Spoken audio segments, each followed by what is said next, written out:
ठीक है, स्टार्ट कर रहे हैं आज का टॉपिक। आज का टॉपिक थोड़ा सा लेंथी है तो इसलिए आज हमने एक ही टॉपिक लिया है, ठीक है, न्यूज़पेपर एनालिसिस का। तो ये टॉपिक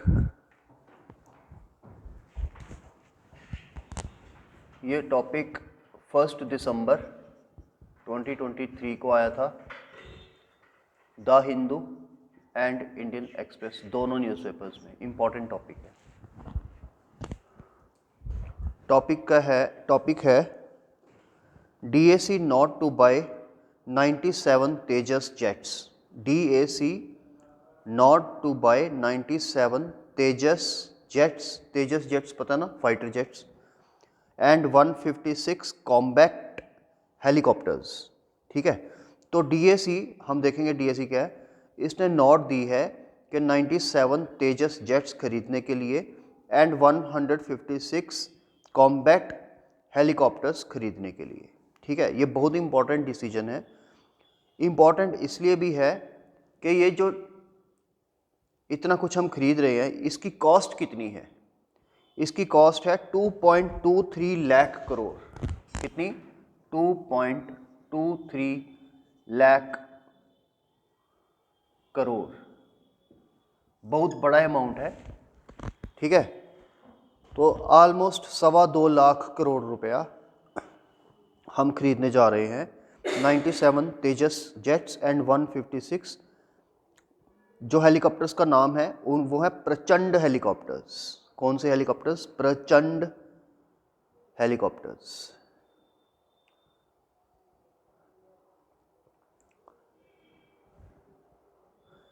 सबसे पहले जैसे हम रोज़ करते हैं कि ये डिफेंस के रिलेटेड जो क्वेश्चन आया था 2014 में, 2014 में आया था। Foreign direct investment in the defence sector is now set to be liberalised.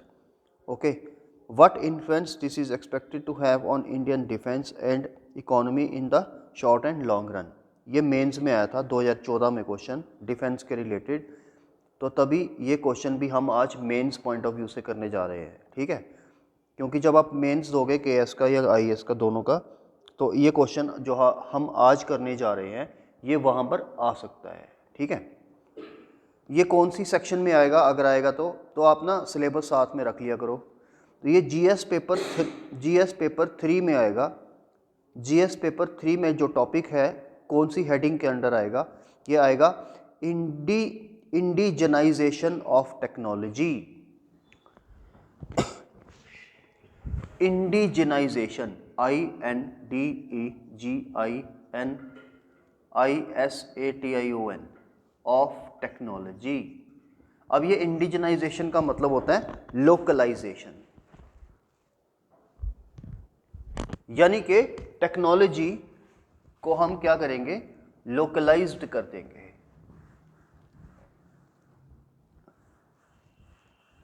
Localised कर देंगे, यानी कि आपने मेक इन इंडिया का नाम सुना है ना? मेक इन इंडिया, तो हम डिफेंस में भी ये करने जा रहे हैं। डिफेंस में भी हम मेक इन इंडिया करने जा रहे हैं। ठीक है, देखो सिंपल सी बात एक समझ लो, 2014 से पहले डिफेंस जो था इंडिया का, बल्कि इवन आज भी डिफेंस जो है वहाँ पे प्राइवेट कंपनी पैसा नहीं लगा सकती।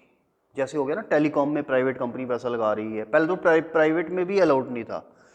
प्राइवेट कंपनी जो थी, एयरटेल सबसे पहले आई थी टेलीकॉम में, रिलायंस वगैरह तो सबसे बाद में आए हैं। ठीक है, पहले सिर्फ BSNL होता था।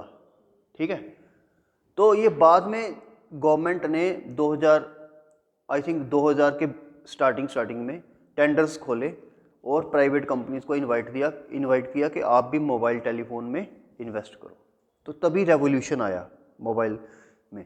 अगर गवर्नमेंट के पास ही मोबाइल रहा होता ना, तो आज यहाँ पे हम सबके पास मोबाइल नहीं होते, क्योंकि फिर वो अफोर्डेबिलिटी नहीं होती। वो मोबाइल का रेट पहले बहुत महंगा था। ठीक है, मोबाइल में इनकमिंग कॉल भी 20 रुपये पर मिनट होती थी, इनकमिंग। ठीक है, इनकमिंग 20 रुपये पर मिनट होती थी, या 10 रुपये पर मिनट होती थी, और आउटगोइंग 25 रुपये पर मिनट होती थी। कोई कॉल करता ही नहीं था। जब धीरे धीरे प्राइवेट कंपनीज आई, पहले एयरटेल आया, फिर इंडिया में आया था हच का, जिसका बाद में नाम वोडाफोन हो गया था, ठीक है। इन दोनों का कंपटीशन स्टार्ट हुआ, तो फिर वो कंपटीशन में चलते चलते चलते चलते क्या हुआ कि इन्होंने रेट्स रिड्यूस करने स्टार्ट किए, ठीक है। गवर्नमेंट ने भी साथ दिया, तो रेट्स आज की डेट में देखो कितने, जब रिलायंस आ गया तो और कम हो गए, है ना। लेकिन क्या सारे वर्ल्ड में ऐसा है? नो, सारे वर्ल्ड में ऐसा नहीं है। आप अमेरिका में जाओगे तो अमेरिका में टेलीफोन कॉल करना मोबाइल से बहुत महंगा है। वहाँ पे डाटा जो होता है ना, वाईफाई का डाटा और 5G डाटा, 4G डाटा, वो भी बहुत महंगा है, ठीक है। तो तभी आप देखते हो फ़ोन पे कई बारी मैसेज आता ना हमारे कि डाटा सेव करने के लिए ये करो डाटा। हम कहते हैं डाटा तो फ्री है जितना मर्जी, ये फ़ोन वाले मैसेज क्यों देते हैं? वो क्योंकि फ़ोन बनाते हैं पूरे वर्ल्ड के लिए। तो किसी कंट्री में डाटा के रेट्स बहुत हाई हैं, किसी में बहुत कम है, तो वो सबके लिए लिख देते हैं कि अगर आप वाईफाई में कंज्यूम करोगे, सपोज करो आपको फ़ोन अपडेट करना है ना, सॉफ्टवेयर अपडेट करना है, तो वो लिखता है कि इसको वाईफाई पे ही करो। हम कहते हैं यार हमारा तो रोज़ का 3 GB मिलता है, तो हम उस पर कर लेंगे, हमें वाईफाई की ज़रूरत ही नहीं है। लेकिन सारे कंट्रीज़ में 3G रोज़ का फ्री नहीं मिलता है, वो रिलायंस ही दे रही है, ठीक है ना। तो चलो टेलीफोन से हट के अब डिफेंस पे आ जाते हैं। अब गवर्नमेंट भी ये चाहती है कि डिफेंस सेक्टर में भी प्राइवेट पार्टिसिपेशन आए, लेकिन उसको टाइम लगेगा, क्योंकि डिफेंस जो है ये एक स्ट्रेटेजिक फील्ड है। यहाँ पर ये नहीं है कि टेलीफोन बनाना है, ठीक है। यहाँ पर है आपने हेलीकॉप्टर्स बनाने हैं, आपने फाइटर जेट्स बनाने हैं, आपने टैंक्स बनाने हैं, आपने मिसाइल्स बनानी है, ठीक है। अब मिसाइल्स भी अगर हम बात करें तो बहुत सारी तरह की मिसाइल्स होती है। लेटेस्ट जो मिसाइल्स हैं वो है हाइपरसोनिक मिसाइल।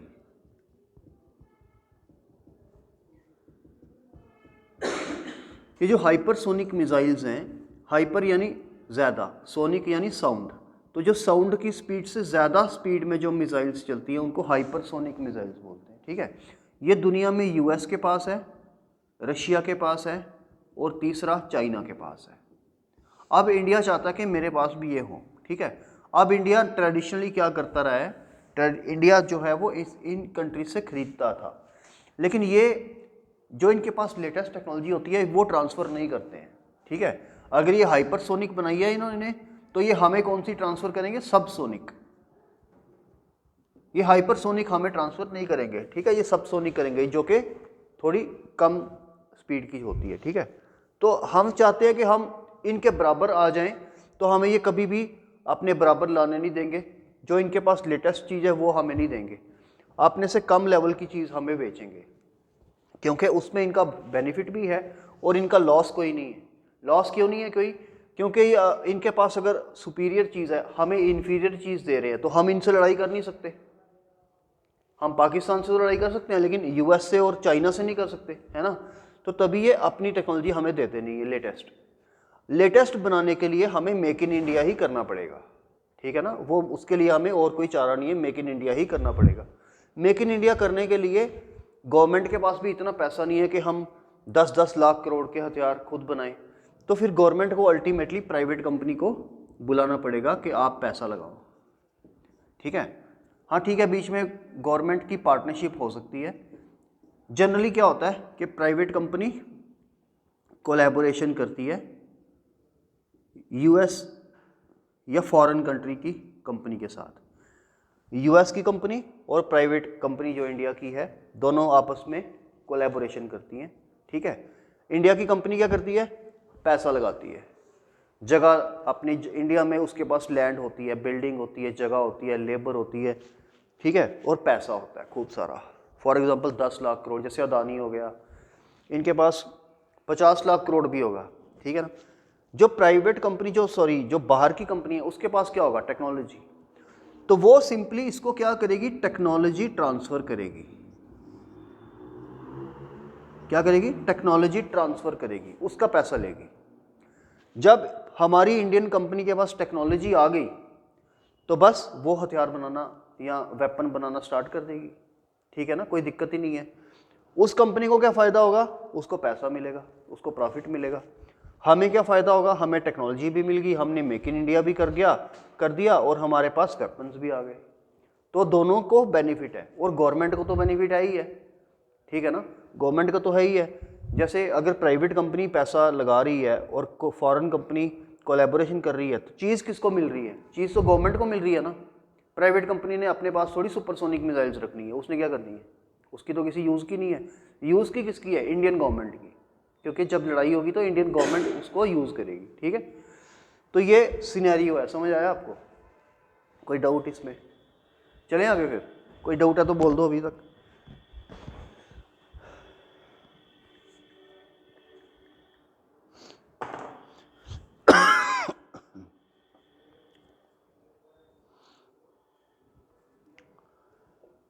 तो ये जो डीएसी जो है इसका फुल फॉर्म है defence acquisition council. Defence acquisition council, ठीक है। तो इसने यस कर दी है जेट्स वगैरह खरीदने के लिए। ठीक है, ये जो डिफेंस एक्विजिशन काउंसिल है ये कौन सी मिनिस्ट्री के अंडर आती है? Ministry of defence. शॉर्ट में हम मिनिस्ट्री ऑफ डिफेंस को एमओडी लिखते हैं। एमओडी, जब भी कहीं एमओडी मिले इसका मतलब ministry of defence.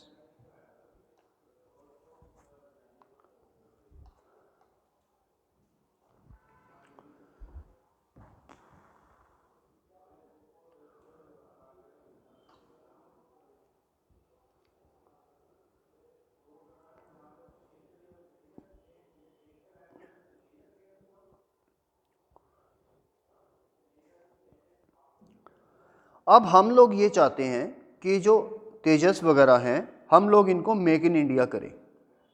Make in India करने के लिए जैसा कि मैंने बोला कि हमें इन कंट्रीज़ के साथ कोलैबोरेशन करनी पड़ेगी, इन कंट्रीज़ की कंपनीज़ के साथ कोलैबोरेशन करनी पड़ेगी। ठीक है, तो तब जाकर मेक इन इंडिया होगा। अब कोलैबोरेशन करते टाइम इंडिया में क्या चीज़ होगी? यानी कि मैन्युफैक्चरिंग कहाँ पे होगी? इंडिया में होगी। तो मैन्युफैक्चरिंग का क्या क्या चीज़ें इंडिया में होगी? तो डिज़ाइन, डेवलपमेंट एंड मैन्युफैक्चरिंग, तीन चीज़ें, डिज़ाइन, डेवलपमेंट एंड मैन्युफैक्चरिंग।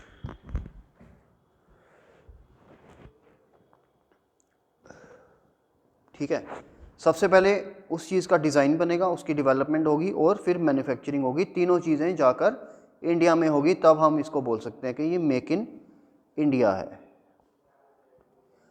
अब देखो इंडिया में आज की डेट में 2023 में दो ऑर्गेनाइजेशंस हैं जो कि वेपन्स बनाती हैं। नंबर 1 DPSU यानी कि defence public sector undertakings. DPSU defence public sector undertakings. And number 2 DRDO defence research and development organisation. DRDO defence research and development organisation यानी कि DRDO। आज की डेट में ये दो ऑर्गेनाइजेशंस जो कि गवर्नमेंट की हैं, ये दोनों गवर्नमेंट की हैं, ये वेपन्स बनाती हैं, राइट। लेकिन इनसे काम नहीं होगा। अगर हमने मेक इन इंडिया करना है तो हमें प्राइवेट सेक्टर के पास जाना पड़ेगा। जैसे कि मैंने बोला प्राइवेट सेक्टर के पास हमें जाना पड़ेगा। तो जैसे कि मैंने बोला कि प्राइवेट सेक्टर क्या करेगा? फॉरेन कंपनी के साथ क्या करेगा? कोलैबोरेशन करेगा। कोलैबोरेशन करके पैसा कौन लगाएगा? Indian company. फॉरेन कंपनी क्या करेगी? टेक्नोलॉजी को ट्रांसफ़र करेगी। ठीक है, तो ये मॉडल जब बनेगा तब हम बोल सकते हैं कि इंडिया में DPSU, DRDO और तीसरा प्राइवेट कंपनी, अभी ये आई नहीं है बट तीसरा प्राइवेट कंपनी मैन्युफैक्चरिंग करेगी वेपन्स वगैरह की। ठीक है, तब जाके इंडिया क्या कर सकता है? मेक इन इंडिया, तब जाके मेक इन इंडिया हो सकता है। ठीक है,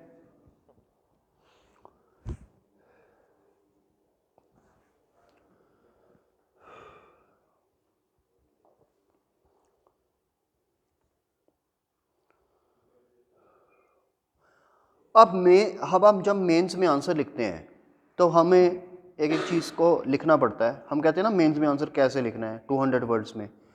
तो 200 वर्ड्स में हमें जब आंसर लिखना पड़ता है तो उसके देखो कैसे लिखना पड़ता है। सबसे पहले हम लिखेंगे नीड। किसकी नीड? डिफेंस इंडिजनाइजेशन की नीड। आज का टॉपिक क्या है? Defence indigenisation. टॉपिक स्टार्ट अब हो रहा है। सपोज करो आपको मेंस में क्वेश्चन आ गया किसके ऊपर? डिफेंस इंडिजिनाइजेशन, यानी इंडिजिनाइजेशन मतलब मेक इन इंडिया। इसके ऊपर क्वेश्चन आ गया और वहां पर उसने पूछ लिया need for defence indigenisation. Suppose सिर्फ नीड ही पूछ लिया तो हम उसमें क्या लिखेंगे? ठीक है, तो हम उसमें ये नहीं लिखेंगे। जनरली हम क्या करते हैं, जब हमें आता नहीं होता तो 200 वर्ड्स तो बड़े कम है ना, 2 पैराग्राफ्स। तो हम क्या करते हैं, इंडिया ने बहुत पैसा खर्चा, बाहर लाखों करोड़ों रुपया खर्चा, हमें बाहर के देशों में पैसा भेजना पड़ता है, डॉलर्स भेजने पड़ते हैं, तब जाके हमें कोई चीज़ मिलती है ना। इससे हमारे देखो, इससे हमारा नुकसान क्या हो रहा है? जब हम बाहर की कंट्री से कोई चीज़ खरीद रहे हैं, हमारा लॉस क्या हो रहा है? बाहर के कंट्री से हम चीज़ खरीद रहे हैं, सपोज करो इसराइल से खरीद रहे हैं या यूएसए से खरीद रहे हैं या यूरोपियन यूनियन यूके से खरीद रहे हैं या रशिया से खरीद रहे हैं। आपको इतना पता होना चाहिए कि जब हम कोई चीज़ खरीदते हैं तो उसकी पेमेंट हमें डॉलर्स में करनी पड़ती है। पता है इतना? रुपीस में नहीं करनी पड़ती, डॉलर्स में करनी। क्यों डॉलर्स में? क्यों? क्योंकि डॉलर इंटरनेशनल करेंसी है।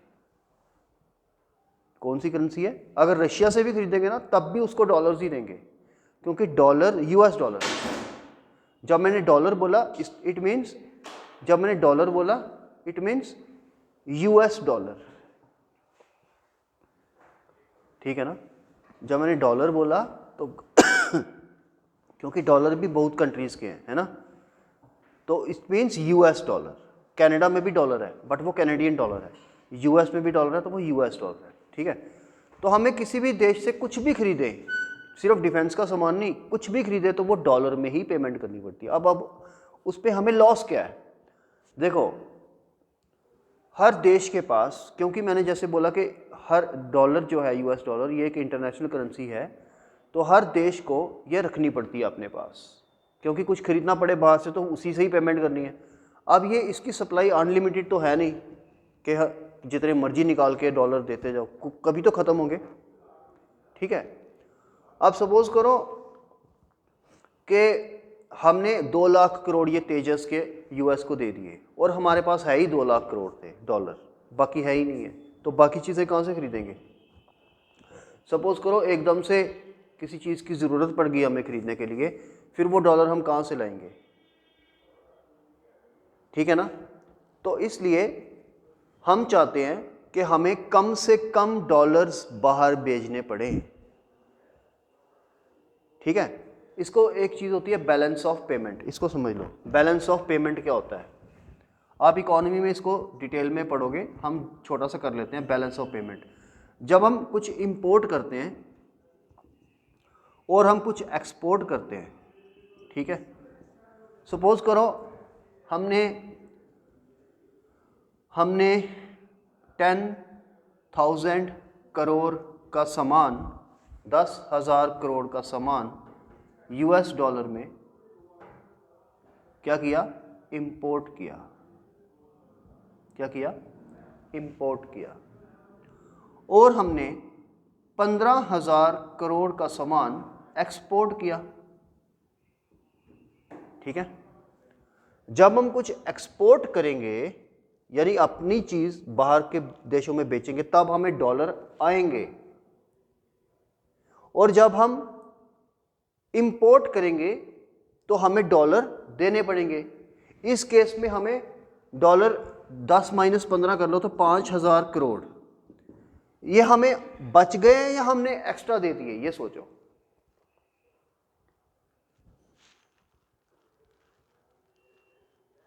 सोचो, एक्सपोर्ट जो इंपोर्ट की हमने चीज 10,000 करोड़ की, ठीक है, सपोज करो हमने आईफोन्स इंपोर्ट कर लिए 10,000 करोड़ के, लेकिन एक्सपोर्ट कर दिया 15,000 करोड़ का। एक्सपोर्ट क्या किया?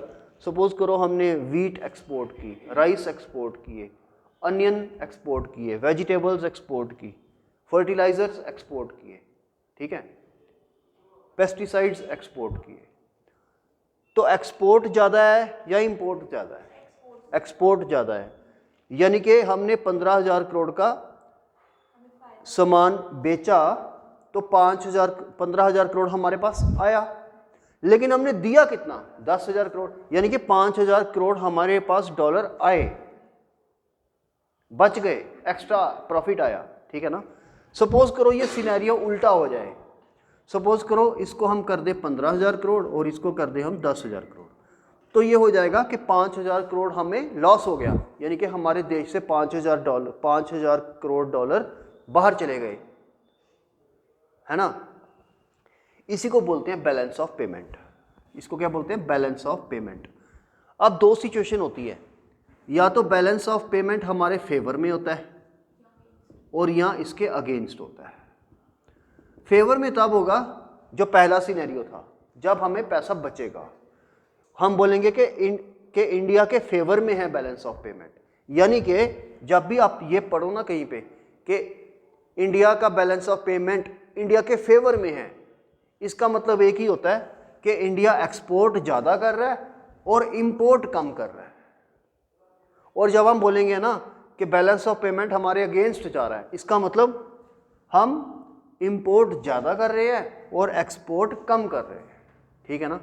तो सारे देश दुनिया के यही कोशिश करते हैं कि वो एक्सपोर्ट ज़्यादा करें और इंपोर्ट कम करें, लेकिन ऐसा पॉसिबल होता नहीं है। ऐसा डेवलप्ड कंट्रीज़ ज़्यादा कर सकते हैं। क्यों? क्योंकि डेवलप्ड कंट्रीज़ जो चीज़ें एक्सपोर्ट करते हैं ना वो महंगी होती हैं। हमारी जो एक्सपोर्ट वाली चीज़ें वो सस्ती है, जैसे मैंने बोला फर्टिलाइज़र, वीट, राइस, कितने के आएंगे। उनकी जो चीज़ें हैं वो महंगी हैं। सपोज करो फाइटर जेट्स, टैंक्स, है ना, रशिया से हमने टैंक्स खरीदे, मिग फाइटर जेट्स खरीदे, पेट्रोल हम बाहर से खरीदते हैं ना, कितना महंगा है।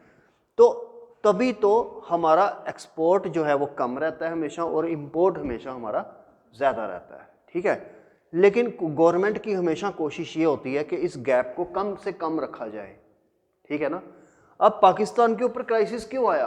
तभी तो आया क्योंकि पाकिस्तान भी इंपोर्ट ज़्यादा कर रहा था, एक्सपोर्ट कम कर रहा था। ये क्राइसिस किसी भी देश के ऊपर आ सकता है। आज हमारा बैलेंस ऑफ पेमेंट हमारे फेवर में है, हो सकता है कल ना हो, क्योंकि हर डे का अलग सिचुएशन होती है, ठीक है ना। अभी जैसे पीछे टमाटर महंगे हो गए थे, तो कोई पता नहीं होता कि कौन सी चीज़ कब महंगी हो जाए। उसको कंट्रोल करना, मेंटेन करना उसका सिस्टम बहुत मुश्किल होता है, ठीक है।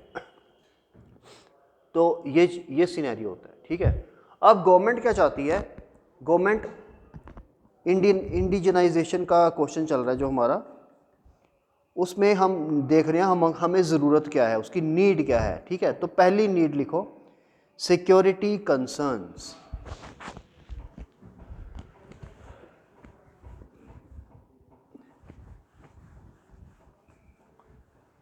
Need number 1 security concerns. तो हम इंडिया में चीज़ बना रहे हैं, मतलब क्वेश्चन को समझ लो। क्वेश्चन है क्या? डिफेंस इंडिजनाइजेशन, यानी कि हमें इंडिजनाइजेशन करना क्यों है, क्या ज़रूरत है। तो सिक्योरिटी कंसर्न्स में सबसे पहले ये आएगा कि जब भी हम बाहर से कोई चीज़ खरीदते हैं तो वो हमें कम लेवल की देते हैं उनसे। अगर उनके पास कोई चीज़ 5 जनरेशन है तो हमें 4th जनरेशन देंगे, ठीक है ना। अगर उनके पास मिसाइल्स हाइपरसोनिक है तो हमें वो सबसोनिक देंगे। तो इसलिए हमें सिक्योरिटी कंसर्न है। सिक्योरिटी कंसर्न इसलिए है क्योंकि हम उनसे तो फिर लड़ नहीं सकते। हम तो फिर छोटे मोटे देशों, नेपाल वगैरह, भूटान वगैरह से लड़ सकते हैं, लेकिन जब चाइना की बारी आएगी, चाइना से कैसे लड़ेंगे? क्योंकि चाइना के पास तो वो सब कुछ है जो अमेरिका के पास है। कई जगह पे चाइना के पास उससे भी एडवांस है। और आज की डेट में ये देखना ज़रूरी है कि हमारा बॉर्डर के ऊपर कन्फ्लिक्ट कौन कौन से कंट्री पे चल रहा है? तो हमारा कन्फ्लिक्ट वेस्ट में पाकिस्तान के साथ चल रहा है और नॉर्थ में चाइना के साथ चल रहा है। इसको बोलते हैं, हमारा वेस्ट और नॉर्थ पे जो बॉर्डर है वो एक्टिव भी है, एक्टिव बॉर्डर है, यानी कि वहाँ पे ट्रुप्स की मूवमेंट हो रही है, वहाँ पे हम विजिलेंस मेंटेन कर रहे हैं। वो बॉर्डर हमारे दोनों वेस्टर्न और नॉर्दर्न दोनों एक्टिव बॉर्डर है, ठीक है।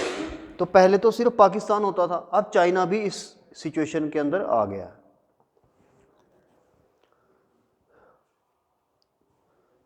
दूसरा हमने इसी के अंदर देखा कि हमारी जो आर्मी है, आर्मी के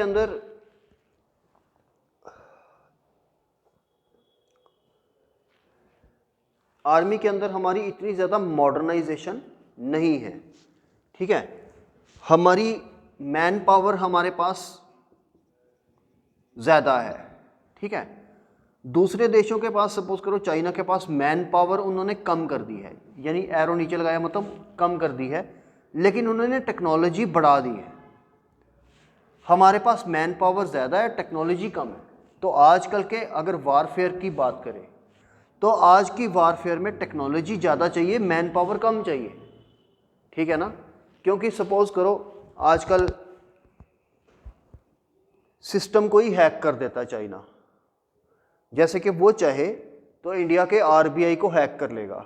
आरबीआई में जितने कंप्यूटर्स लगे हैं, इंडिया के बैंकिंग सिस्टम में जितने कंप्यूटर्स लगे हैं, सबका सब वो हैक कर सकता है एक क्लिक से। और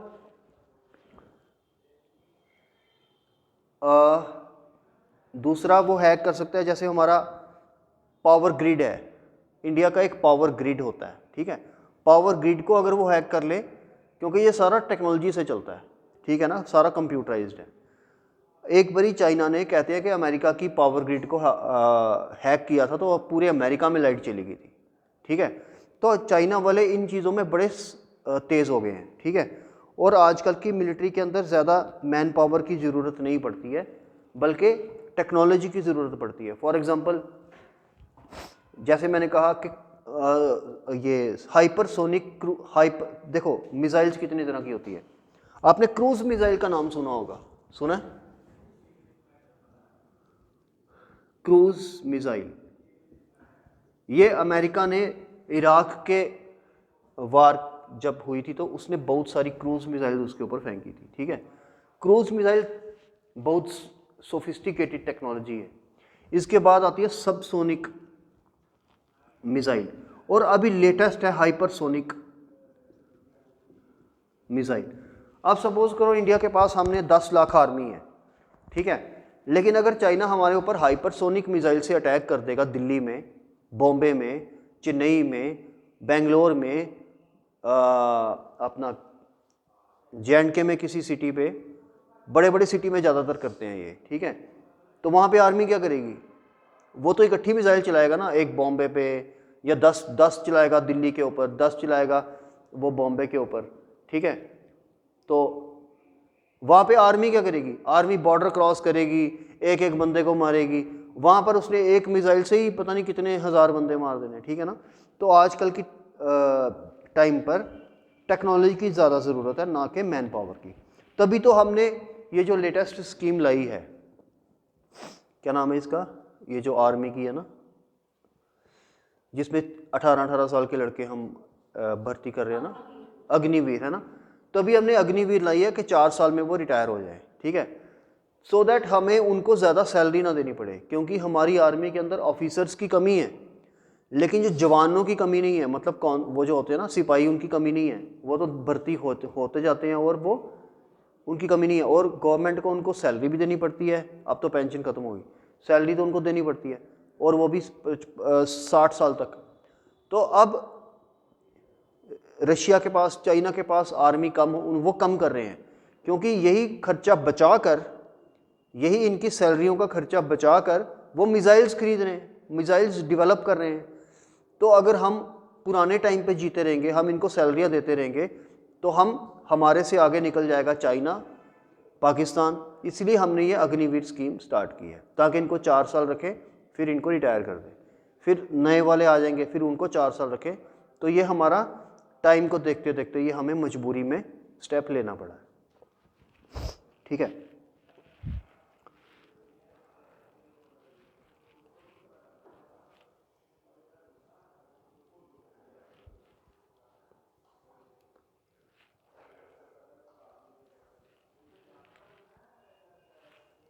तो सबसे पहला था हमारा सिक्योरिटी कंसर्न्स, दूसरा regional power.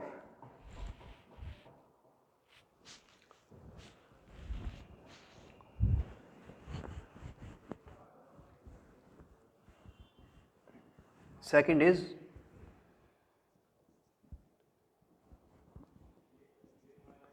Regional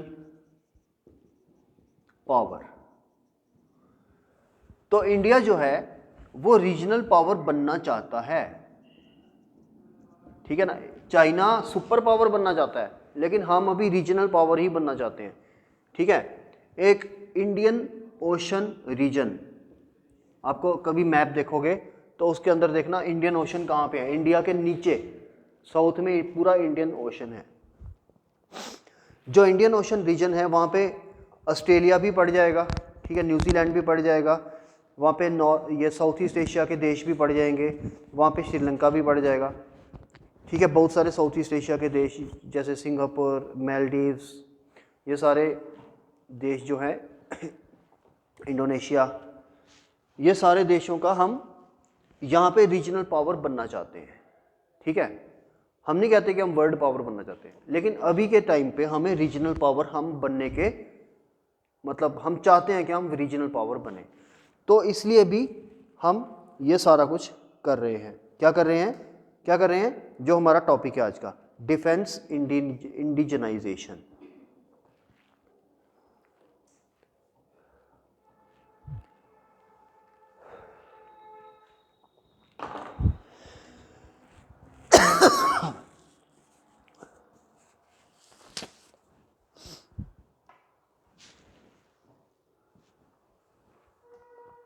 third point, economic benefits.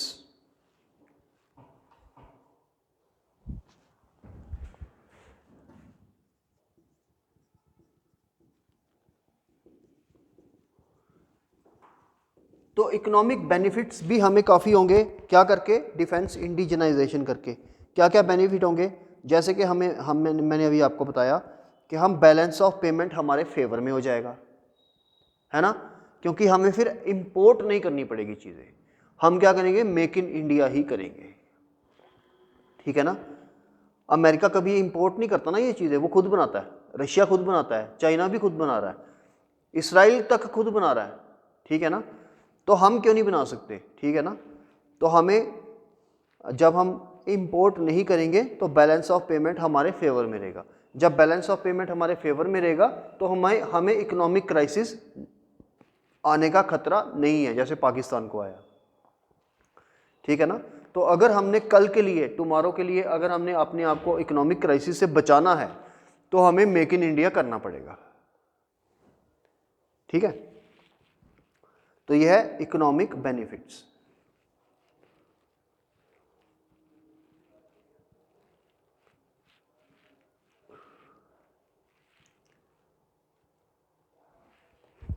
Next point, advancement in technology. Fourth point,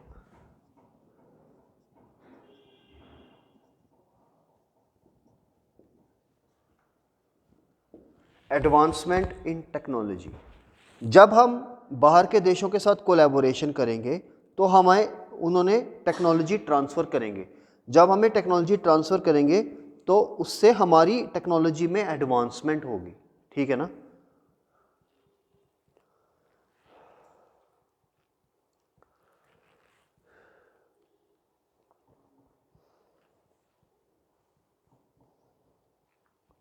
तो अब हम नेक्स्ट टॉपिक पे आते हैं। सॉरी, ये तो होगी नीड हमने कर ली, ठीक है। अब हम आते हैं गवर्नमेंट्स इनिशिएटिव्स।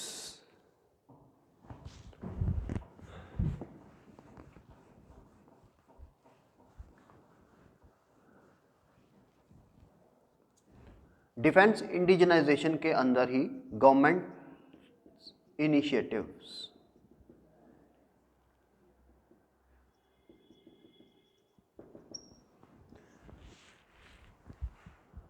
तो गवर्नमेंट इनिशिएटिव्स में सबसे पहले draft defence production and export policy, draft defence production and export policy.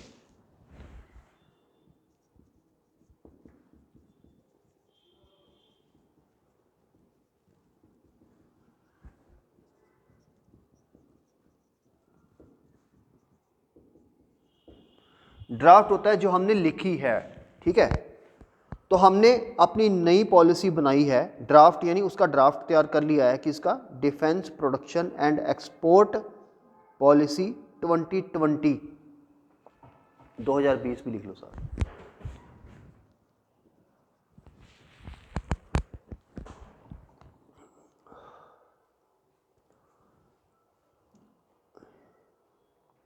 जिसके अंदर हमने ये कहा है कि हमारी डिफेंस प्रोडक्शन जो है आज की डेट में, राइट, आज की डेट में उसको हम डबल करेंगे, डबल करेंगे किसको, डिफेंस प्रोडक्शन को डबल करेंगे। कब तक डबल करेंगे, 2025 तक।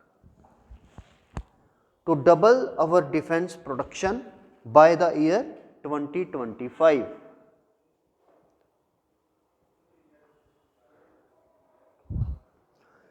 तो ये हमारी draft defence production and export policy 2020 का ऑब्जेक्टिव है। क्या है objective, to double the defence production by the year 2025।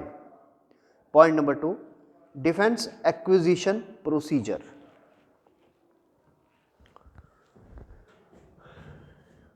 Defence acquisition procedure. तो जब हमने दूसरे देशों के साथ कोलैबोरेशन करनी है तो उसका एक प्रोसीजर भी होगा, ठीक है। तो इस पॉलिसी के अंदर जो हमने ऊपर ड्राफ्ट की है उसके अंदर हमने पूरा उसका डिफेंस एक्विजिशन का पूरा प्रोसीजर लिखा है डिटेल में, ठीक है। Third point, strategic partnership model.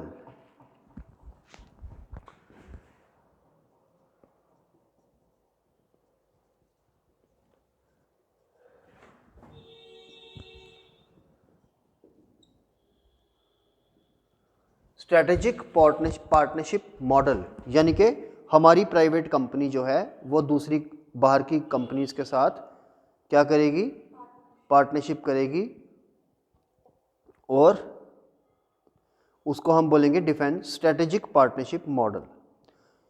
Next point, हमने एक पोर्टल भी तैयार किया है, पोर्टल यानी वेबसाइट भी तैयार की है, सृजन portal, SRIJANPORTAL।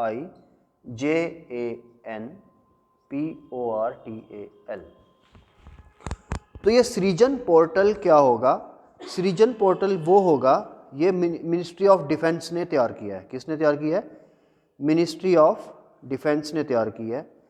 Ministry of defence जो होगी उसने ये तैयार क्यों किया है, ये तैयार इसलिए किया है कि अगर कोई प्राइवेट कंपनी डिफेंस में इंटरेस्टेड है, सपोज करो अदानी ग्रुप या रिलायंस ग्रुप या कोई भी ग्रुप, इंडिया का कोई भी बड़ा ग्रुप, सपोज करो टाटाज, बिरलाज, हिंदुजाज, अगर इस फील्ड में आने की सोच रहे हैं तो सबसे पहले वो सारी की सारी इंफॉर्मेशन सृजन पोर्टल से ले लेंगे। दूसरा, सृजन पोर्टल के थ्रू ही वो अप्लाई भी कर देंगे। तीसरा, वो सारी की सारी टेक्निकल चीज़ें जो हैं जो डिफेंस फोर्सेस से रिलेटेड हैं वो सारी की सारी नॉलेज भी वहाँ से ले देंगे, ठीक है। और वहाँ से कॉन्ट्रैक्ट जो होता है ना, वो टेंडर, वो भी भर देंगे। तो सृजन पोर्टल जो है ये इसी के लिए हमने तैयार किया है। किसने तैयार किया है, ministry of defence with the help of armed forces.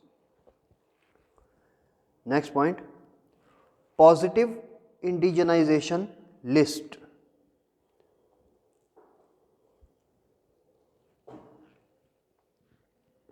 Positive indigenisation list.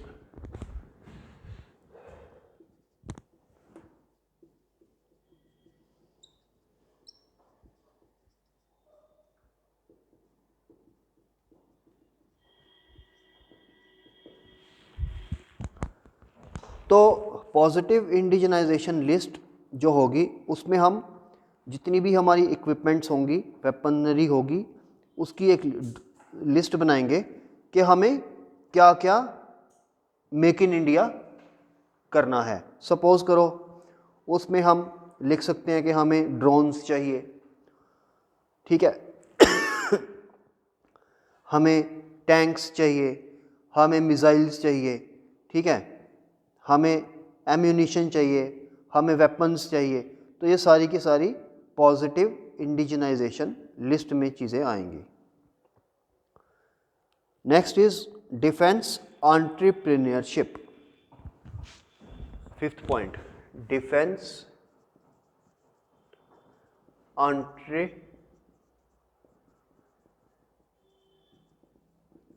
Entrepreneurship होती है जब कोई प्राइवेट कंपनी पैसा लगाए। तो इसमें वही चीज़ें आ जाएंगी जो मैंने पहले बताई, defence entrepreneurship. Defence entrepreneurship, ENTRE, PRE, NEURSHIP, ENTRE, PRE, NEURSHIP, ठीक है। तो ये है हमारे जो हमने लिखे अभी गवर्नमेंट्स इनिशिएटिव्स। तो ये गवर्नमेंट ने क्या क्या स्टेप्स लिए थे, ठीक है।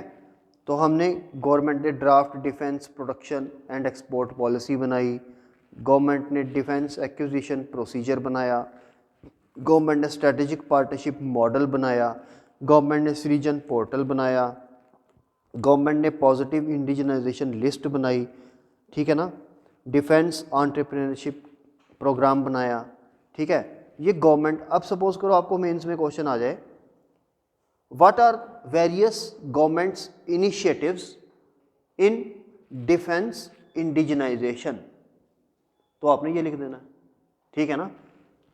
Next, constraints.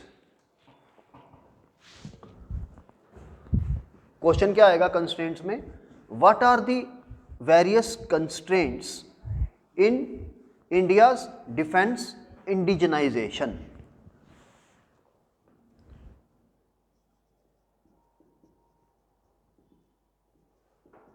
कंस्ट्रेंट्स यानी कि कौन कौन सी चीजें हैं जो हमें इंडिजनाइजेशन करने से रोक रही हैं।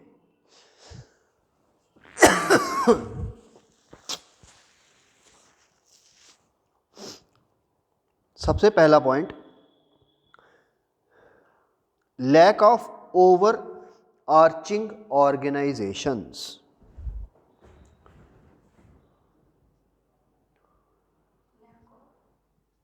Lack of overarching organisations.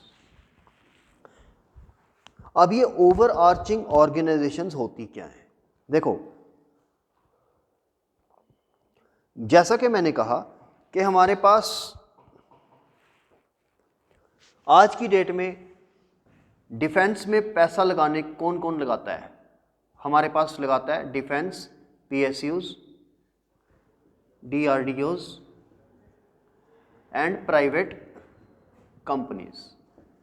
Private companies आज की डेट में पैसा लगा रही हैं, बट ये स्मॉल प्राइवेट कंपनीज हैं। ये स्मॉल प्राइवेट कंपनीज जो हैं आज की डेट में ये पैसा लगा रही हैं, लेकिन ये बना क्या रही हैं, ये स्पेयर पार्ट बना रही हैं, स्पेयर पार्ट्स बना रही हैं। लेकिन हमें स्पेयर पार्ट्स नहीं चाहिए, मतलब हमें स्पेयर पार्ट्स नहीं, हमें मेक इन इंडिया बहुत बड़ी बड़ी चीज़ें चाहिए। तो उसके लिए हमें स्मॉल कंपनीज की नहीं, बड़ी बिग कंपनीज की ज़रूरत है जो कि लाखों करोड़ों में पैसा लगाएं, ठीक है। जैसे अदानी ग्रुप, रिलायंस ग्रुप, हिंदुजास, टाटास, बिरलास, ठीक है। तो आज की डेट में स्मॉल कंपनीज ही पैसा लगा रही। देखो 3 होगी, PSUs, DRDO और प्राइवेट कंपनीज। जब ये तीनों पैसा लगाएंगी, इन दोनों को तो पैसा गवर्नमेंट ही देती है, जो डिफेंस PSUs होते हैं इनको, ये भी गवर्नमेंट के होते हैं, DRDO भी गवर्नमेंट का है और ये प्राइवेट है।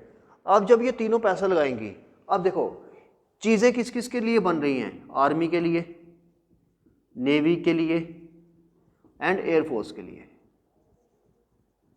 तीनों के लिए चीज़ें बन रही हैं, ठीक है। और बहुत सारी चीज़ें बन रही हैं, आर्मी को अलग चीज़ें चाहिए, नेवी को अलग चीज़ें चाहिए, एयरफोर्स को अलग चीज़ें चाहिए, ठीक है ना। सपोज करो मिसाइल्स किसके पास आती है, मिसाइल्स आर्मी के पास आती है, एयरफोर्स के पास नहीं आती। एयरफोर्स के पास फाइटर जेट्स आते हैं, नेवी के पास जो है वो वारशिप्स आते हैं, सबमराइन्स आती हैं, ठीक है, और भी वो कुछ चीज़ें होती हैं, ठीक है। अब जब ये कंपनीज वारशिप्स बनाएंगी, फाइटर जेट्स बनाएंगी, ड्रोन्स बनाएंगी, कॉम्बैट हेलीकॉप्टर्स बनाएंगी। कॉम्बैट हेलीकॉप्टर क्या होता है, सबसे ज़्यादा यूज़ होता है कॉम्बैट हेलीकॉप्टर। जब ओसामा बिन लादेन को पकड़ा था अमेरिका ने, तो वो कोई मिसाइल नहीं फेंकी थी, कोई टैंक नहीं लाया था, कॉम्बैट हेलीकॉप्टर लाया था और सीधा उसको मार के वो चला गया, सिर्फ एक हेलीकॉप्टर की मदद से। तो कॉम्बैट हेलीकॉप्टर बड़ा यूज़फुल होता है, वो कहीं पर भी उसको छत पर उतार दो, कमांडोज आते हैं और अपना ऑपरेशन करके चले जाते हैं, ठीक है। तो जब मेरे कहने का ये मतलब है lack of overarching organisations, जो जितने भी देश है ना, US, रशिया, चाइना, इनके पास प्राइवेट कंपनीज भी पैसा लगाती हैं, इनकी गवर्नमेंट एजेंसीज भी पैसा लगाती हैं, लेकिन इनके पास ये वाली ऑर्गेनाइजेशंस भी हैं। इन ऑर्गेनाइजेशंस का काम क्या होता है, इन तीनों के अंदर कोऑर्डिनेशन बनाना। कोऑर्डिनेशन मतलब तालमेल, ठीक है ना। देखो एक घर में किचन होती है, घर में किचन में एक हाउसवाइफ काम करती है, ठीक है ना। जब 2 लेडीज काम करती है तो कन्फ्लिक्ट आ जाता है, जब 3 लेडीज काम करती है तो कन्फ्लिक्ट आ जाता है। तो ये तो एक सिंपल घर की बात है। जब देश में इतने बड़े लेवल के ऊपर जब चीज़ें बन रही हैं, बीच में आर्मी भी इन्वॉल्व है, नेवी भी इन्वॉल्व है, एयरफोर्स भी इन्वॉल्व है। सपोज करो इन तीनों में कन्फ्लिक्ट हो जाए, और होता भी है। आर्मी कहती है नेवी को ज़्यादा पैसा दे दिया, मेरे को कम दिया। एयरफोर्स कहती है मेरे को ज़्यादा दो, मैं सबसे ज़्यादा काम करती हूँ। एयरफोर्स का यूज़ सबसे ज़्यादा होता है लड़ाई में, ठीक है ना। आजकल की डेट में आर्मी का यूज़ कम हो रहा है, ठीक है। तो इन तीनों में भी कन्फ्लिक्ट रहता है, ठीक है, कि ये कहती है मेरे को ज़्यादा पैसा चाहिए, मेरे को ज़्यादा वेपन चाहिए, ये कहता है मेरे को ज़्यादा वेपन चाहिए, ये कहता है मेरे को ज़्यादा वेपन चाहिए। इसी को कम करने के लिए, कन्फ्लिक्ट को, हमने एक पोस्ट क्रिएट की थी, जिसका जनरल बिपिन रावत, वो डेथ हो गई थी जिसकी, है ना, पोस्ट क्रिएट की थी ना, जिसका चीफ ऑफ आर्मी स्टाफ होता है ना, उसके ऊपर हमने एक पोस्ट क्रिएट की थी, अभी मेरे ध्यान में नहीं आ रही वो पूरा। Chief of defence staff, chief of defence staff, एक होता है ना आर्मी का chief of army staff, COAS, वो तो सिर्फ आर्मी का चीफ होता है। ऐसे ही चीफ ऑफ एयरफोर्स होता है, चीफ ऑफ नेवी होता है। हमने एक पोस्ट क्रिएट की थी चीफ ऑफ डिफेंस स्टाफ। वो क्यों क्रिएट की थी, ताकि इन तीनों के अंदर जितने भी कन्फ्लिक्ट हैं वो ये दूर कर सके एक बंदा। ये जो इन तीनों के चीफ हैं ये इसको रिपोर्ट करेंगे, ठीक है। ये तभी क्रिएट की थी, ठीक है। और ये लैक ऑफ, ये जो ओवर आर्चिंग ऑर्गेनाइजेशन होगी, ये भी इन तीनों के बीच में जो कन्फ्लिक्ट आएंगे या कन्फ्लिक्ट ना भी आए, जो तालमेल वगैरह बनाना पड़ेगा, पैसा वगैरह का अलॉटमेंट, ये सारा कुछ वो करेंगी। हमारे देश में ये नहीं है, आज की डेट में ये नहीं है। बाकी जो डेवलप्ड कंट्रीज हैं उनके पास ये है, ठीक है। तो सबसे पहला हमारा कंस्ट्रेंट ये है कि हमें ये बनानी पड़ेगी, ये हमारी रिक्वायरमेंट है, ठीक है। समझ आ गया, आगे चलते हैं। Second point,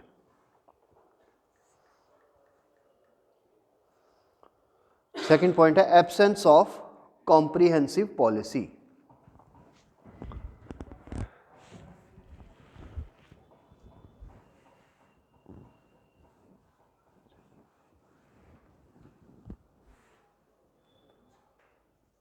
absence of comprehensive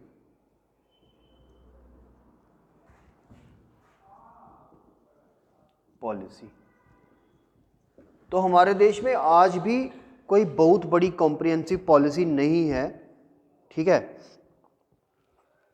indigenisation सारा कुछ करने के लिए, तो वो होनी चाहिए, ठीक है। Third point, secured decision making.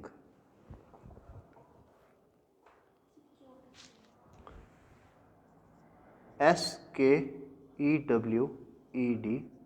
Decision making. हमारे देश में जितने भी डिफेंस से रिलेटेड डिसीजंस होते हैं, खास करके इंडिजनाइजेशन के, वो शॉर्ट टर्म होते हैं। तो हमें ज़रूरत है लॉन्ग टर्म पॉलिसी की, हमें ज़रूरत है लॉन्ग टर्म डिसीजंस की, जो कि अभी तक हमारे देश में नहीं लिए जाते। तभी कहते हैं सिक्योर्ड, यानी छोटी सोच वाले डिसीजंस।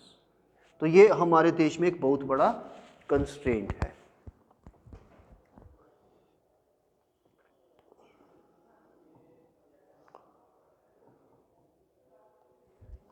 Next, technological delays.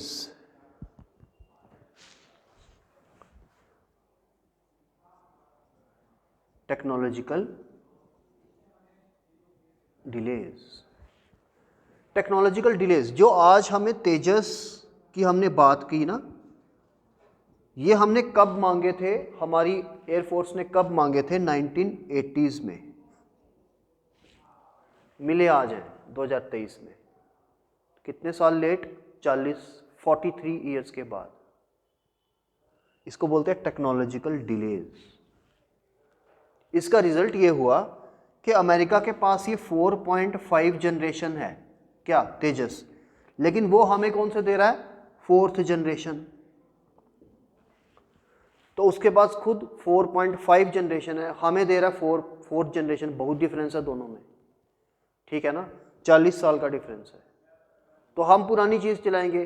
अब पुरानी चीज़ चला के, अगर चाइना के पास भी 4.5 जनरेशन ही है, हम क्या 4 जनरेशन, क्या 4.5 जनरेशन से लड़ सकता है? नहीं लड़ सकता ना। तो हम कैसे लड़ेंगे? ठीक है ना? तो इसको बोलते हैं टेक्नोलॉजिकल डिलेज, जो कि नहीं होनी चाहिए।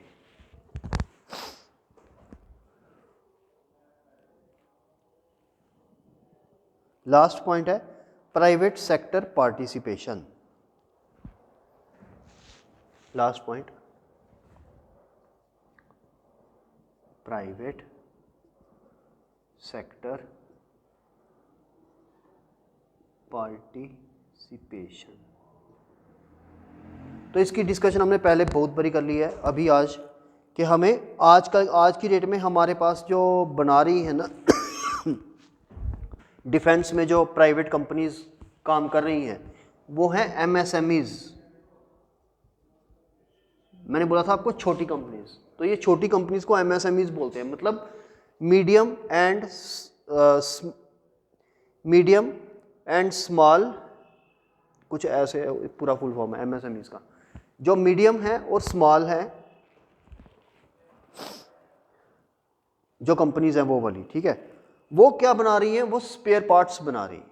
लेकिन हमें बड़ी बड़ी कंपनीज चाहिए जो कि स्पेयर पार्ट्स ना बनाकर, जो कि क्या बनाएंगी? पूरा वेपन सिस्टम बनाएंगी।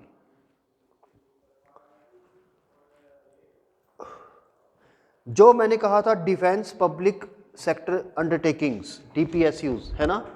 तो वो DPSUs में, डिफेंस पब्लिक सेक्टर अंडरटेकिंग्स में, 2 ऑर्गेनाइजेशंस हैं जो काम करती हैं। डिफेंस पब्लिक सेक्टर अंडरटेकिंग्स में 2 ऑर्गेनाइजेशंस हैं, वो काम कर रही हैं। एक तो है हिंदुस्तान एरोनॉटिक लिमिटेड, HAL, और दूसरा DRDO, defence research and development organisation. Hindustan aeronautical limited, HAL, ये दोनों गवर्नमेंट की हैं।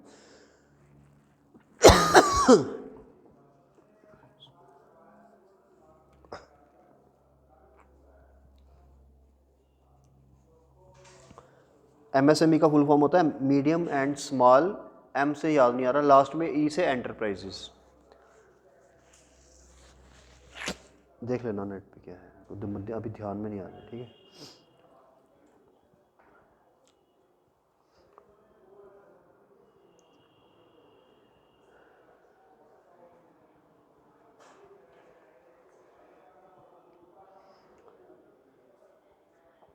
Last heading, way forward.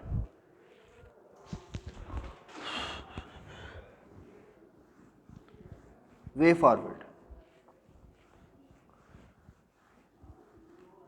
देखो मेंस का क्वेश्चन ऐसे अटेम्प्ट करना होता है, ठीक है, way forward.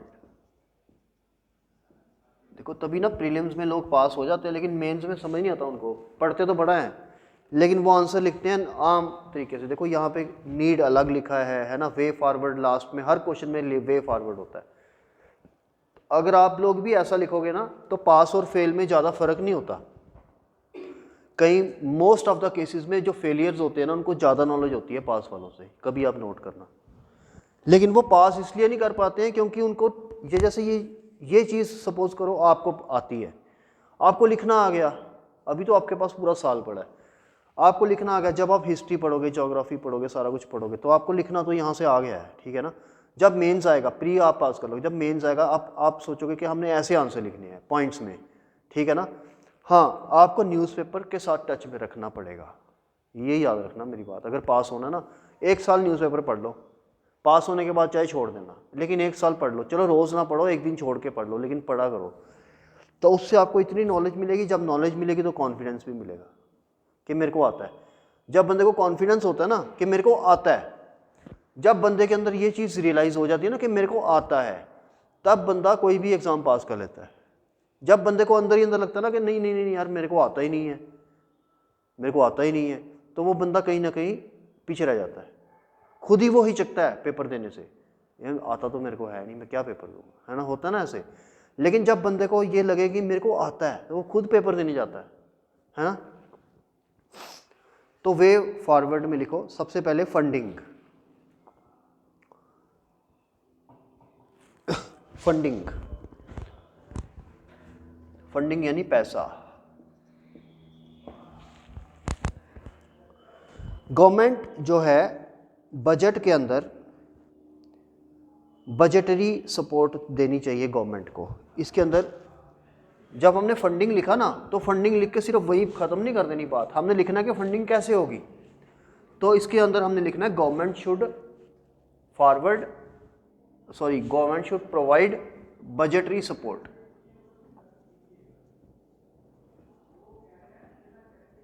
To private companies या टू गवर्नमेंट PSUs, ठीक है। बजटरी सपोर्ट क्या होती है? बजटरी सपोर्ट होती है, या DRDO को खास करके, ये it should be increased, it should be increased, budgetary support should be increased, for example to DRDO, ठीक है। तो जो बजटरी सपोर्ट है DRDO को इंक्रीज करनी पड़ेगी। देखो हर साल जब बजट पेश होता है तो हम देखते हैं कि एजुकेशन सेक्टर को इतना पैसा मिला, हेल्थ सेक्टर को इतना पैसा मिला, तो हमें डिफेंस सेक्टर को भी पैसा ज़्यादा देना पड़ेगा। तो ये है सबसे पहला पॉइंट वे फॉरवर्ड में। Number 2, defence modernisation fund.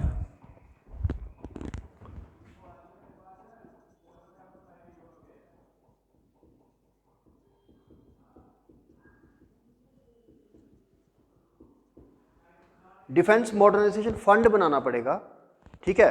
Fund बनाने से क्या होगा कि हमें एक सेपरेट हेडिंग हम दे देंगे कि ये वाला पैसा जो है हमने इस फंड में रख दिया। सपोज करो हमने 1 लाख करोड़ रुपया इस फंड में रख दिया। जब भी हमने कोई मॉडर्नाइजेशन का काम करना है तो हमने उस फंड में से पैसा निकालना है और हमने पैसा आर्मी वगैरह को दे देना है, ठीक है। तो ये सेकंड पॉइंट है। Third point,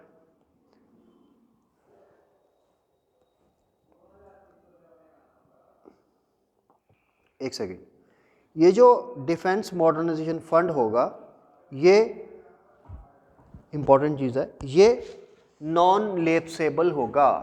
non lapsable means, non lapsable मतलब ये कभी भी ख़त्म नहीं होना चाहिए। लेप्स होता है ख़त्म हो जाना, तो ये नॉन लेप्सेबल होगा मीन्स के कभी ख़त्म नहीं इसको हमने करना। फॉर एग्जांपल इसके अंदर हमने बजट में 2023-24 के बजट में 1 लाख करोड़ डाला और 1 साल चलते चलते हमने इसमें से 1 लाख करोड़ निकाल लिया, अगले साल खाली हो गया। लेकिन गवर्नमेंट ये कह रही है वे फॉरवर्ड में हम ये कह रहे हैं कि इसको ख़त्म होने नहीं देना।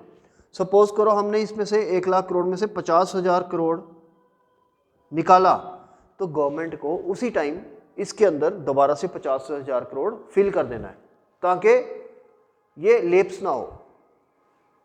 ठीक है ना, इसको हमेशा नॉन लेप्सेबल रखना है। जितना निकलेगा इसमें से पैसा, गवर्नमेंट दोबारा इसके अंदर उतना ही भर देगी। तो ये हम यहाँ पे ये कह रहे हैं, government should create defence modernisation fund which should be non lapsable. ठीक है, third point.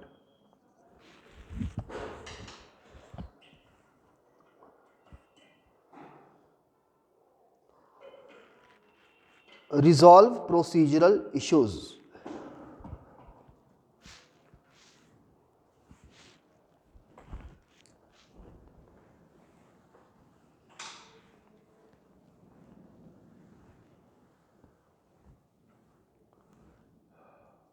Resolve procedural issues.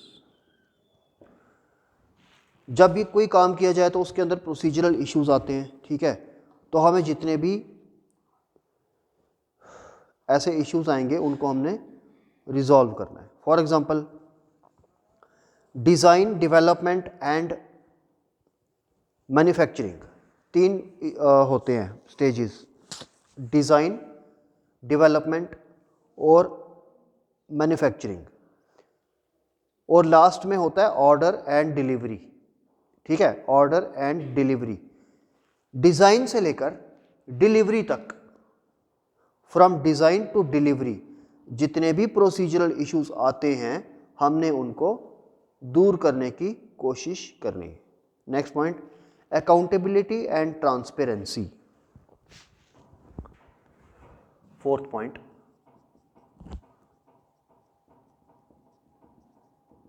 Accountability and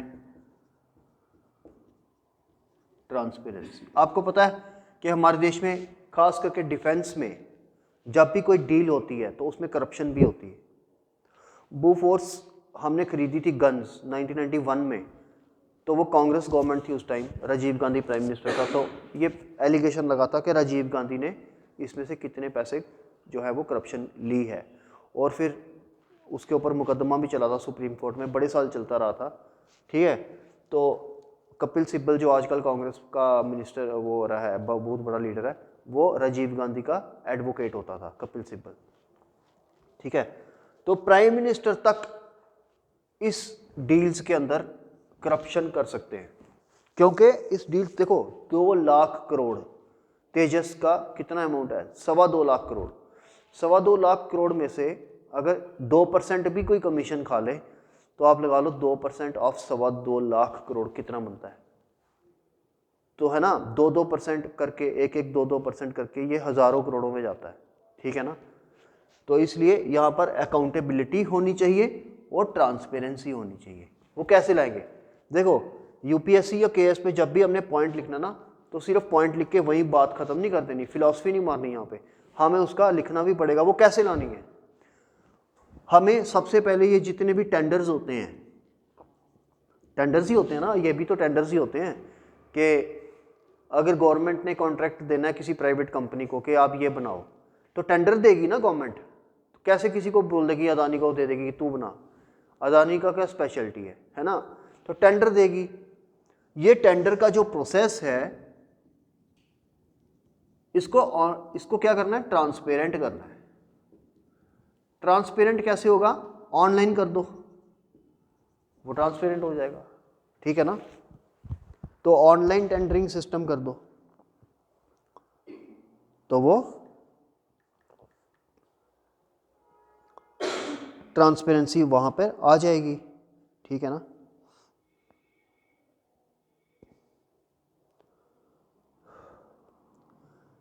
last point, innovations. 5th point,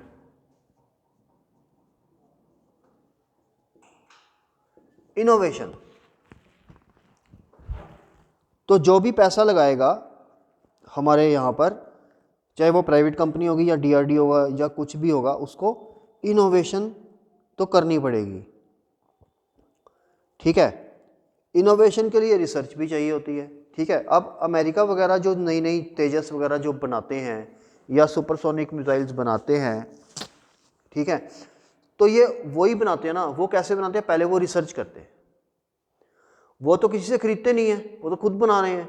तो वो कैसे बना रहे हैं? क्योंकि उन्होंने पहले रिसर्च करी।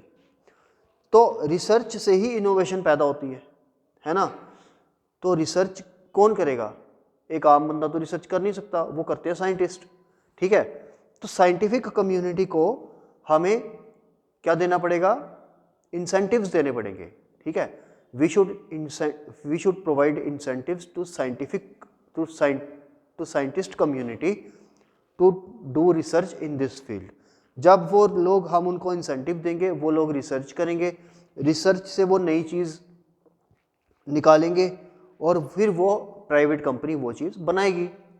इसकी सबसे बड़ी एग्जांपल है कि जो एटॉमिक बम जो अमेरिका ने जापान के ऊपर फेंका था, वो एटॉमिक बम बनाया किसने था? आपको पता है? आप लोग हैरान हो जाओगे सुन के। एल्बर्ट आइंस्टाइन ने, जो सबसे बड़ा साइंटिस्ट है आज की डेट का। ठीक है, मतलब आज की डेट का तो नहीं है, डेथ हो गई उसकी। अब तक का सबसे बड़ा साइंटिस्ट हम एल्बर्ट आइंस्टाइन को, उसी ने बड़ा कुछ, उसी ने general theory of relativity and special theory of relativity भी दी, और उसने एटॉमिक बम का भी इन्वेंशन किया था। ठीक है, और उसको जो था वो बेसिकली ज्यू था। क्या था वो? जो इसराइल में रहते हैं ना लोग, ज्यू था। कहते हैं ज्यूज बड़े इंटेलिजेंट होते हैं।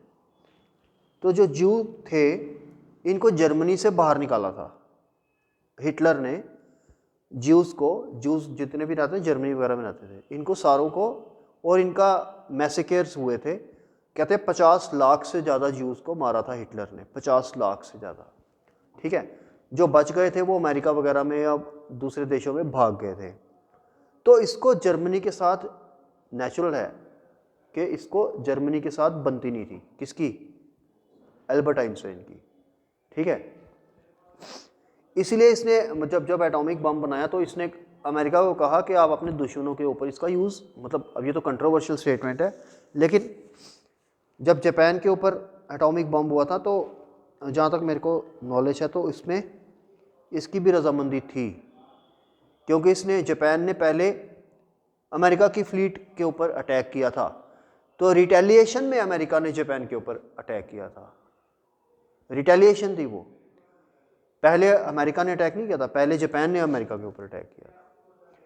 ठीक है, उसका बदला लिया था फिर अमेरिका ने। ठीक है, तो इनोवेशन यहाँ पर आ जाएगी कि हमें भी ऐसे साइंटिस्ट पैदा करने चाहिए जो नई नई आविष्कार करें, जो नई नई चीज़ें डिफेंस सेक्टर में बनाएं, और फिर दूसरे देश हमारे पास आए उनको खरीदने के लिए। फिर हम उनकी जो लो एडिशन होगी वो हम उनको दें। तो होगा तो ये सबसे पहले स्टार्ट कहाँ से होगा? रिसर्च से। रिसर्च, कोई हमारे देश में कोई रिसर्च करके राजी नहीं है। हम कहते हैं IAS बन जाएं, IPS बन जाएं, है ना, लेकिन रिसर्च में क्यों नहीं जाते? क्योंकि रिसर्च में पैसा ही नहीं है। आपने सुना कभी रिसर्च वालों को पैसा मिल रहा है? रिसर्च वालों को पैसा ही नहीं मिलता, थोड़ा सा पैसा मिलता है। PhD, रिसर्च स्कॉलर कौन होते हैं? जो PhD करते हैं, वही होता है ना रिसर्च स्कॉलर। अब हमारे यहाँ तो PhD गाइड को पैसे दे दो, वो घर बैठ के ही आपको कहता है हाँ हाँ तेरी बुक लिख दी, आ जाना ले जाना। यहाँ पे तो PhD ऐसे होती है। ठीक है, चलो जम्मू की बात करो, बाहर के देश, बाहर के सिटीज़ में अच्छी होती होगी, लेकिन अमेरिका वगैरह में जो PhD होती है वो बहुत मेहनत से होती है। वो सच में इनोवेटिव वर्क चाहिए होता है वहाँ पे। तो अमेरिका अपने रिसर्चर्स को, साइंटिस्ट्स को इतना पैसा देता है, उनको रहने के लिए इतनी अच्छी एकोमोडेशंस देता है जो यहाँ के MPs को नहीं मिलती। ठीक है, तभी तो पूरी दुनिया के बेस्ट माइंड्स जो होते हैं वो अमेरिका जाते हैं। चाइना के भी बेस्ट माइंड्स अमेरिका में, इंडिया के भी, पाकिस्तान के भी, पूरी दुनिया के बेस्ट माइंड्स जाके, एल्बर्ट आइंस्टाइन भी तो अमेरिका गया, इंडिया क्यों नहीं आया वो? है ना, अमेरिका ही गया ना। क्यों? क्योंकि अमेरिका वाले अपने जो रिसर्चर्स हैं उनको खूब पैसा देते हैं। ठीक है, इंडिया के भी जो बेस्ट माइंड्स होंगे ना वो अमेरिका में ही होंगे, चाहे किसी भी फील्ड में हो, चाहे इकोनॉमिस्ट हो, हमारा जो आरबीआई का गवर्नर था रघुराम राजन, उसको मोदी ने निकाल दिया था कि तू निकल, क्योंकि मोदी की और उसकी पॉलिसी मैच नहीं करती थी। वो अमेरिका चला गया और वहाँ पे वो हार्वर्ड यूनिवर्सिटी में पढ़ा रहा है। पहले भी वहीं पढ़ा रहा था, हमने स्पेशल उसको इनवाइट किया था कि यहाँ पे आरबीआई का गवर्नर बन जाए और यहाँ की इकॉनमी को सही कर लेकिन उसकी बनी नहीं यहाँ की गवर्नमेंट के साथ। तो फिर उसने 2-3 साल में गवर्नमेंट ने उसको निकाल दिया। अल्टीमेटली गवर्नमेंट ने उसको बोला कि तू खुद रिज़ाइन कर दे, नहीं तो हम तेरे को निकाल देंगे। उसने खुद रिज़ाइन किया, तो फिर वो वापस हार्वर्ड चला गया। तो हम अच्छे लोगों को बेसिकली इंसल्ट करते हैं, तो अमेरिका अच्छे लोगों को बुलाता है कि यहाँ पर आओ, बेस्ट माइंड्स को। ये हमारे और अमेरिका में फ़र्क है। तो यही इनोवेशन में यही चीज़ आएगी कि हमें अच्छे लोगों की कदर करनी चाहिए, उनको इंसेंटिव्स देने चाहिए, पैसा देना चाहिए, तभी वो रिसर्च करेंगे। ठीक है ना, यही था आज का। ठीक है।